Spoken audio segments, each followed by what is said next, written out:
Ganesha, the remover of all obstacles. Amar Chitrakatha. Let's begin the comic.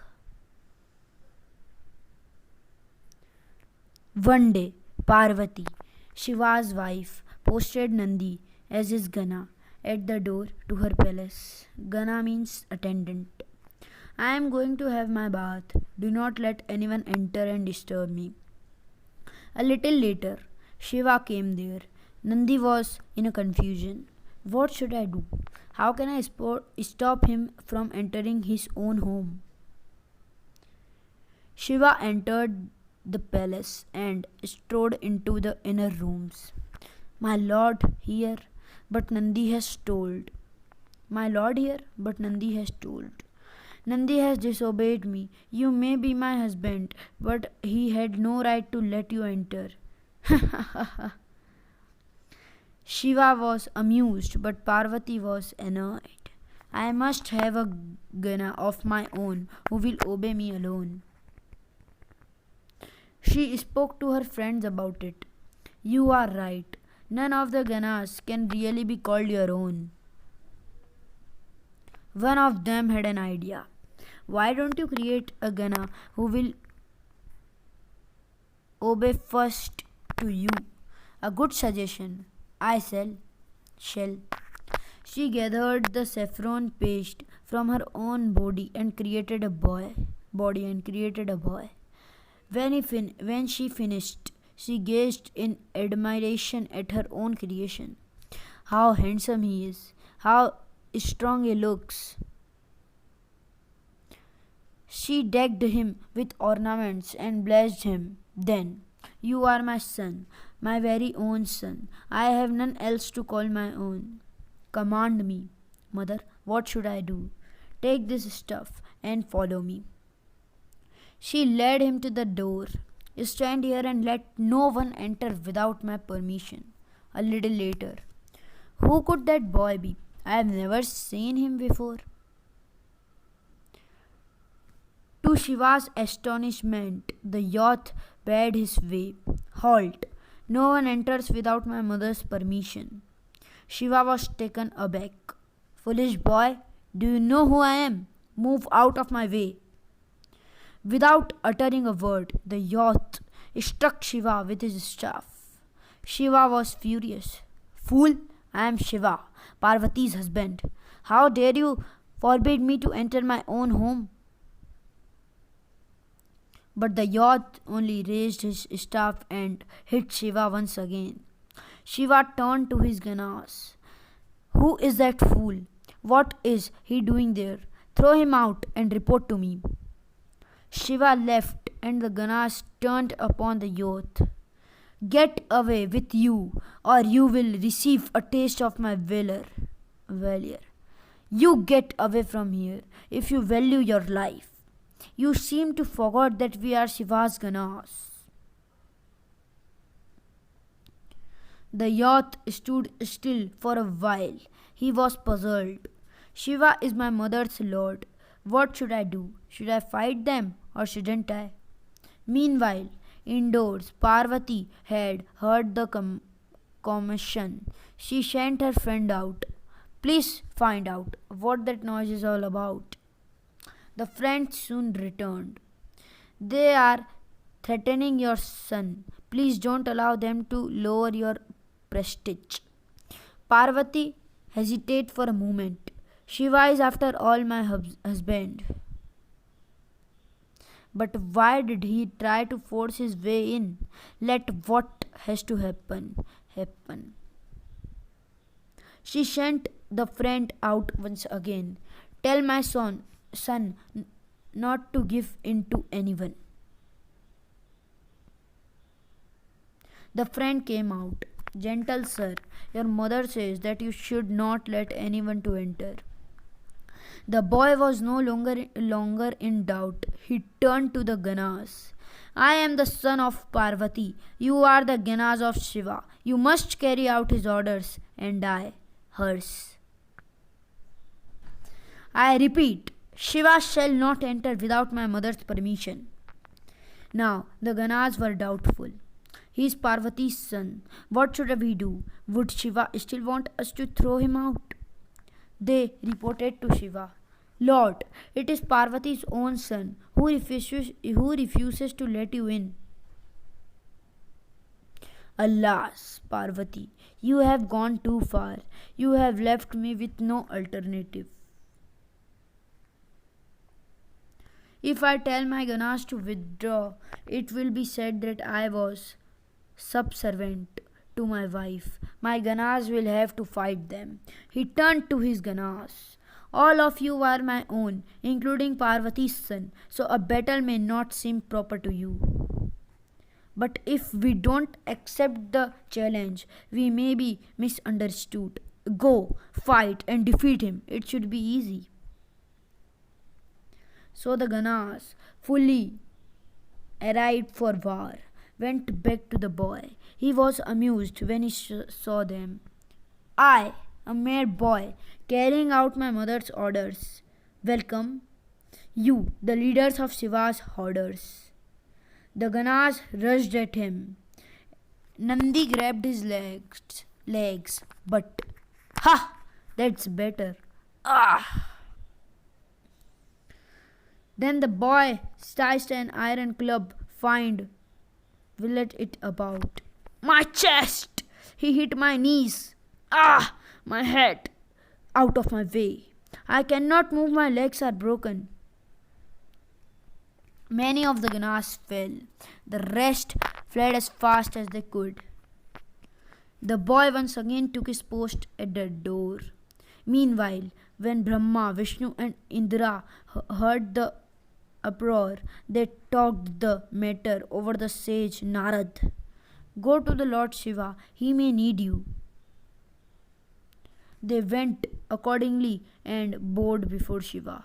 Lord, we are here to do your bidding. Shiva told them all, and he dares to prevent me from entering my own home. O Brahma, go there and try to bring him under control. I shall go, disguised as a Brahma. I shall go disguised as a Brahma. Accompanied by many sages, Brahma left on his mission. As they neared him, the youth suddenly jumped forward and, that should teach you a lesson. Brahma was taken unawares. I have not come to fight, I have come to make peace. Listen to me. For an answer, the youth lifted his club menacingly. Ha! Run! I shall never fell my mother. Meanwhile, the sages ran to Shiva. This matter has gone too far. The boy must be destroyed. He sent for his son, Kartikeya, and Indra, the king of the Devs. Lead your Ganas and Devas to war. Vanquish the impudent upstart. The Devas, led by Indra, and the Ganas by Kartikeya, fell upon the boy from all directions, but the boy faced them violently. Meanwhile, Parvati learned of all that had happened. She was furious. How dare they harass my son? Then and there, she created the two Shaktis, Kali and Durga. Go, assist my son. Kali stood between the boy and the enemy, opening her mouth wide. She swallowed their weapons and hurled them back.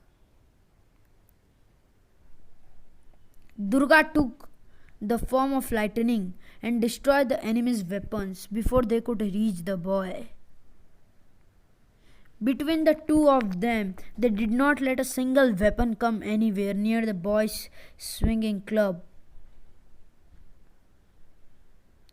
Indra and his devs were completely routed. Even Kartikeya, who had killed the invisible Taraksura, was helpless. They held council. What should we do? Let us go back to Shiva.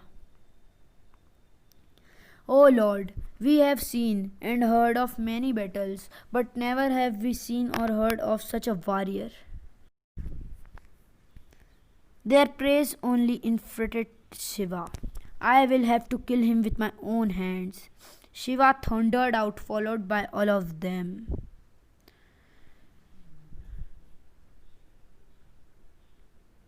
The boy attacked all the chief gods. One by one they fell. As Shiva watched him fight, he was amazed. He is invisible. He can only be killed by cunning. I must watch for an opportunity. The same thought had struck Vishnu too. He spoke to Shiva. I shall use my powers of delusion to fight him if you permit me. You may, that is the only way. But Kali and Durga divined their intentions. Let us confer all our strength on the yacht.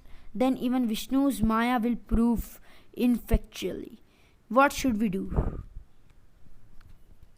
With the added strength of the two Shaktis, the boy swung his club at Vishnu. Vishnu had to use all his energy to dodge it.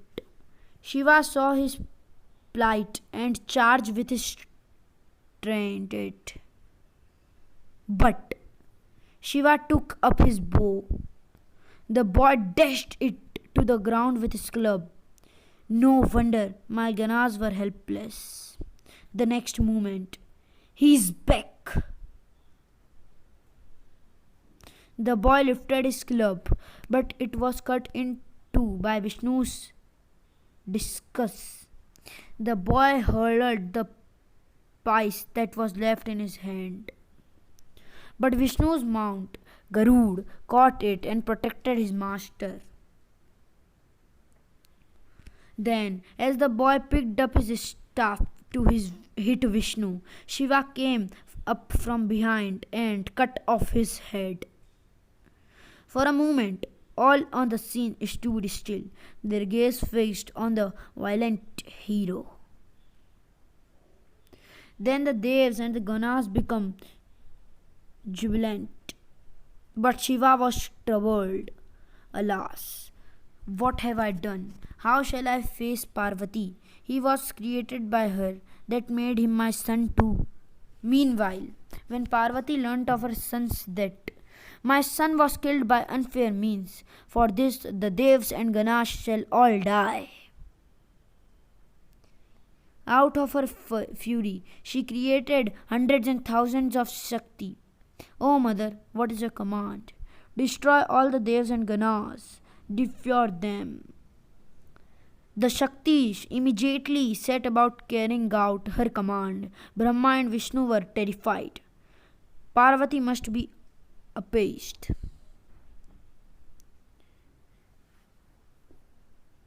They propitiated Parvati and pleaded for mercy.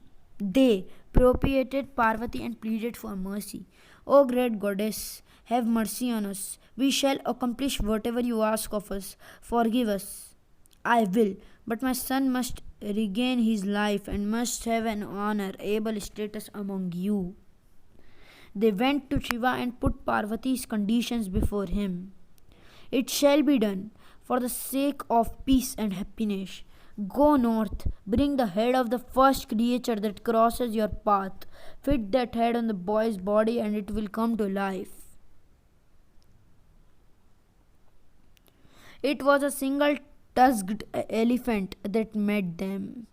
They brought the head back and fitted it to the body of the boy. The boy sat up.